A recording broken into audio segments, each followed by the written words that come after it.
Start. So thank you for joining us, Bill. It's a real pleasure for us. Just to start, can you talk a little bit more about you? What are you doing? How you started in the SEO world? Yes, I started back actually in the mid 1990s, creating my own websites and for different small businesses. I also was for primarily for my own small business, and then I also had a full-time job as a technical writer and webmaster and creating online help, and so that gave me a background with a lot of HTML and a lot of HTML coding and writing and writing for the internet. Okay. That allowed me to that full-time job got me sign up some, I would say, an SEO experience, because it really was before we called it SEO. It was just creating websites, creating pages, product pages, so that they would rank well in the search engines and get traffic and lead to sales. And so that was in around 2000, 1999, way before before Google got involved. A lot of the search engines were Alta Vista and and Yahoo and so forth. I remember Excite.com as well. And so that kind of led into a position, at that same international software company that I was working for, and that I kind of moved from a writing role into just doing actually a search engine optimization, working on the company's websites. International company, so we was able to do work on websites in 9 different languages, and so that gave me some international experience. And primarily most websites were in English, and then we had them translated into the different languages. And so the optimization actually is a lot of the same practices are used, writing title tags and so forth, from language to language. And so that was fairly easy, good experience for me to do that. And then I moved actually from sort of an in-house SEO position into the agency world, where I was at have been at a couple of different agencies over the years. And since around 2004, 2005, I went into kind of more of an SEO role, and doing SEO for clients, and basically worked through the system from starting out, doing the work, and then more into different management roles. I've tried to stay very involved in actually doing the day-to-day SEO work, because it changes so often. You really have to be involved in trying to get rankings every single day. And so from that, and about a year or so, a year and a half ago, I moved out onto being an SEO consultant. Okay, sounds really interesting. Thank you. So we can see that you've been working on both in-house and SEO agencies, as you said. Do you have any preferences regarding which type of enterprise you like to work in, or? There's just been a lot of different. I see a lot of different types of websites every day, and so it's some are business to business websites and working on SEO projects, from content to even my own website. So I like the changes between different topics and and different challenges. Okay, good. I've got another question for you. So you've been witnessing several Google updates over the years. Is there one you remember in particular, and why? There's been a couple of different ones. I think that there's the biggest, over the years, over the past 20 years or so, the big, there were basically have been two major. Obviously there's been a lot of Google updates, but there's been two in particular that I remember that have really impacted website owners and business owners so much. The first one was years ago, the Google Florida update, where basically there were so many different websites impacted by that update. And basically it happened that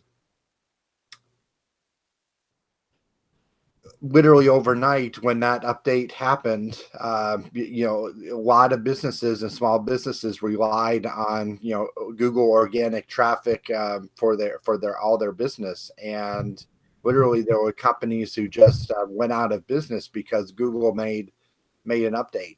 I don't remember specifically what was changed. I'd have to go back and look at that. But I remember that particular update, named the Google Florida update, that had a tremendous impact.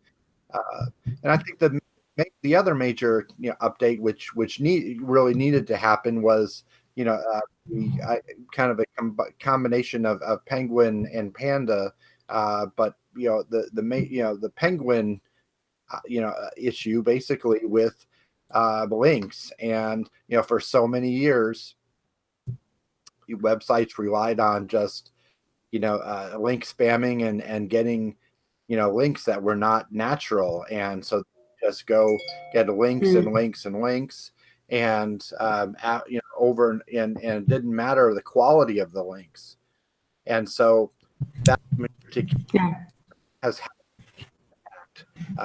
on businesses, and they were a lot of businesses and websites who were kind of held hostage, if you will. They had gone through and cleaned up all their links, and they made sure that those their website was very clean, and they completely redid the content on their website. They got rid of all the bad links, and still their website for a year or two did not come back in their search engine rankings. So until Google did another update, I had clients who had come to me to clean everything up. We cleaned up links. We got did everything on the website possible to make sure everything was compliant with Google guidelines. All the links were completely removed, all the bad ones, everything. And this one particular client just got frustrated after 7 months after we had cleaned everything up, and left and stopped doing SEO and stopped paying me and so forth. And the day that Google updated that algorithm, literally the next day, everything, all because they had cleaned everything up, everything came back, and the client luckily called me up and now came back as a client just because of this Google update. And so that was very memorable as well. Luckily, we're at a point now where things are on a rolling basis, and so if you do clean up links, and if you have gotten hit, then you can certainly go back, and you don't have to wait as long. Great. You've been working on domain name for a long time. What would be the 3 looking points when picking a gTLD domain names for you? I think the important factor to remember is to really pick a good domain name for your particular business or that particular website. I think that there are a lot of options, and so there are you have to consider your target audience, and if you are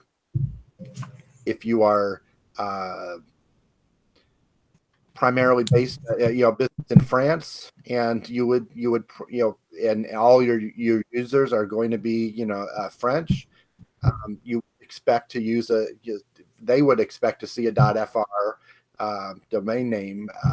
Yeah, and sure. if you're in the UK, a co.uk or a .uk. So there's, if you're in healthcare, or a lawyer or attorney, dot attorney might be appropriate. So you have to look at your particular business and determine which domain name is best. If you have a very long domain name that is several words, and there is an option to if you find a name that is a new TLD that has the keyword at at the end, then that's a good option. That might be a good option to move. Luckily now, when it comes to Google and rankings, every single domain name really is treated the same, whether or not you are a .com or a .net or .fr or any kind of domain. When it starts. So when everything at the beginning is treated equally, but there are biases when it comes to getting links and coming and anchor text, and if you have a domain name that has a keyword at the beginning and the end, a divorce.attorney, or there will be people, it'll be easier to get links. There will be people who will link to you because with divorce attorney or with your keywords, because your keywords are in your domain, and so it might be easier to get a link the way you want, because you have keywords in your name. Most of my with my particular website, billhartzer.com, people link to me with the anchor text of Bill Hartzer. But if I have my name something different, and if it's SEO Consultant.com, then I may have a better chance of getting keywords like I want, SEO Consultant, with I have a different domain name. So luckily there are a lot of choices now. There are good TLDs, and there are ones that I will that are not very good. Okay, so you could say that you need to be like target to target your audience and to be like business oriented, and to keep it short and including your keywords, to say it like simple. Yes, if when you look at the domain name, the user should know what you do, who you are. Yeah. When they Okay. the domain. Great. Is there any like particular subject you would like to focus on this year, and why this particular one? Yes, I think when it comes to SEO, everything in the past, everybody has concentrated on links and getting links from important websites and good quality links. I think that we have lost focus. A lot of people have lost focus on your website, and so you do need some links, but it really comes to content. And if you have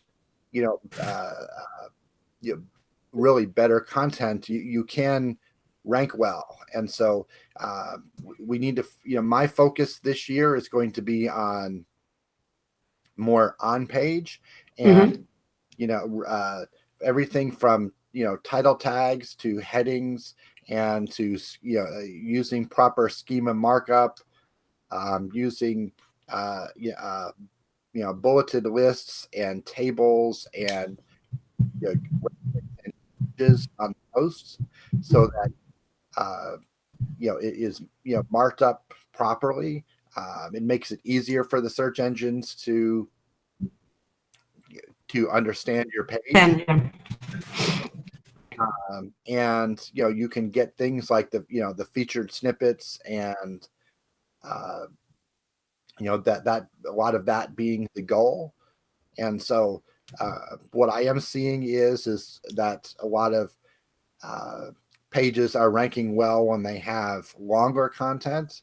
I'm seeing some in some competitive industries like for online colleges and degrees and education, that some of the pages that are ranking have 30,000 words or 25,000 words on them, so they were with a lot of content on the page.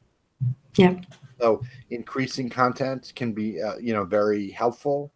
And so that whole SEO topic of on-page content and marking it up, I think that is going to be my focus for this year.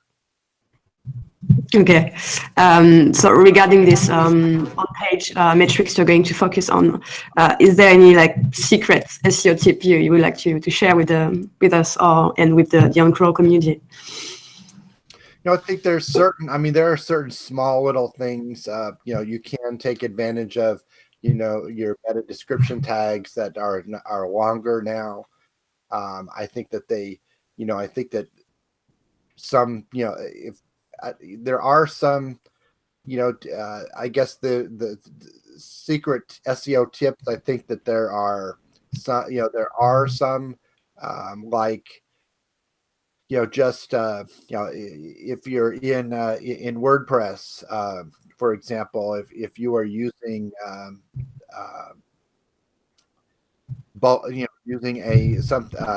using bold characters and in your WordPress, that as code, they'll mark it as strong rather than traditional HTML bold, and marking that up that way. I think that you can use bold or italics versus using strong, and some small little tweaks. I think if you go back and take a page that is ranking okay, you can edit that page, add some more content, mark it up, use headings, use H1s, H2s, H3s, H4 tags, and update it. Use traditional bulleted lists with the HTML code UL and OL and LI for line item, and using that particular code that will refresh your post, refresh your page on your site, and resubmit it. You do a Google fetch and render again. If you do not like how the page is ranking, then go ahead and change the page, tweak it, go back to fetch and render, and do it again. And Google is very fast now at crawling and refreshing. You can see ranking changes within an hour or two after you refresh a page. So that happened, and you can do that over and over until you rank the way you want to. So everything is not just about links. It is also about the content, the length of content, and the quality of the content on your page. Okay, thank you. Last question. You're one of our first ambassador at OnCrawl. How does it feel to be part of the ambassador crew? And what's your most favorite feature when you're using our tool? Sure. I've met a lot of the OnCrawl team already, and I'm excited to join the group and get some further insight. Provide my my expertise and my comments and about the product. And I've had it really has actually helped me with my SEO audits. I think that I think that one of the benefits is using log files and to be able to see a lot more data than what Google Analytics gives us. Google Analytics, does a lot of filtering on pages, on the page views and so forth, and so you're not seeing everything. So just to being able to see 404 errors, or there are certain pages, those types of content like PDF files that you cannot put Google Analytics code on, and so if you have PDF files on your website, and many B2B companies do use PDFs.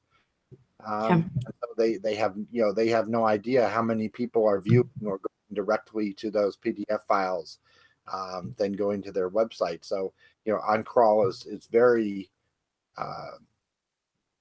very helpful in seeing a lot of that activity. I think some of the features, one of the features I like is to be able to see pages that are orphaned pages that may have traffic. That based on your log files, you can see certain pages that maybe from a redesign of your website, there was a page that you did not include a long time ago that still has traffic. It still is indexed. It still might rank well, and so there are there's so much different data, so much more data, and so much different data that you can see once you include log files. I think that's the one of the best features. And basically back in way before we had Google, and before Google got together with Urchin, a lot of the analysis was log file analysis that I did, and to look at web stats. We used only log files because that's truly how many hits or how many visits get on a page. And now we do have a lot of bots out there, and we have to those need to be filtered. But anyway, it is really helpful to include log file analysis, because you really do. Yeah. And are you using any other tool on a daily basis? Like, are you using regarding your SEO activity beside OnCrawl? I mean. Well, basically, so I do. There have probably 100 different tools that I use. There are some that are repetitive, that do the same thing, but sometimes you get different data, and so it's good to compare different SEO audit tools. So and sometimes there are sometimes you have to actually just open up the log files to look at different data. So yes, I mean, it's worth noting there's a lot of different there's at least 20 different crawlers out there that all do a lot of different things.